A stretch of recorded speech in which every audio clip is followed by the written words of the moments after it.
За ер нь бол энэ хилийн чандад ажиллаж амьдарч байгаа хүмүүсийн тоо бол гадаад яамнаас авагдсан өнгөрсөн жилийн тоогоор бол нэг 230-аас 40 орчим мянга байна гэж үзэж байгаа. Хилийн чандад байгаа монголчуудын хувьд бол үнэхээр бас бор зүрхээр ажиллаж амьдарч суулж болсорч байгаа.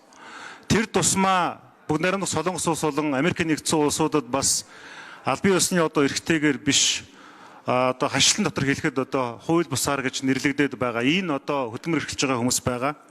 Ер нь бол хилийн чандад ажиллаж байгаа Монгол улсын иргэд жилдээ асар хэмжээний мөнгөн гуйлгыг Монгол улс руугаа шилжүүлж байгаа. Энэ нь бол шууд болон шууд ус утгаараа Монголын эдийн засагт валютын нөөцийг нэмэгдүүлэх, эдийн засгийг тэглэх маш том боломж болж байгаа шүү.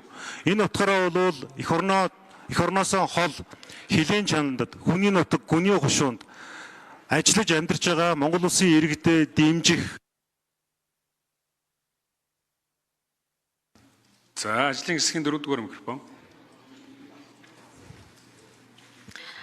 За 23 оны эцсийн байдлаар Монгол улсын гадаад хэргийн яамнаас гаргасан тоо баримтаар нийт 208 мянган Монгол улсын иргэн гадаад улсад оршин сууж байгаагаас аль биесны хөдөлмөр эрхэлж байгаа 119 мянган буюу 50 орчим хувьтай л гэсэн ийм мэдээлэл байгаа.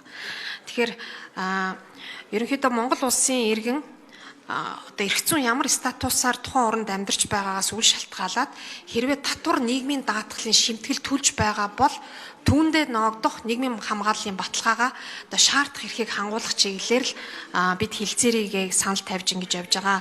За бусад улсуудын зүгээс бол аль бие ёсоор амьдарч байгаа иргэнд илүү нийгмийн хамгааллыг үзүүлэх гэсэн ийм чиглэл баримталдаг. За гисэн хэдий боловч бид нар үйлдвэрлэлийн ослын даатгал, за эрүүл мэндийн яаралтай тусламж үйлчлэхээ зэрэг энэ наад захын хүний эрхийн асуудлууд дээр бас санал тавьж ажилладаг. Тэгэхээр Солонгос улсад бол хамгийн нааштай хилцээрийн хувьд Солонгост ажиллаж байгаад буцаж хилээр гарсан тохиолдолд төлсөн шимтгэлээ бүгдийг авчиж байгаа.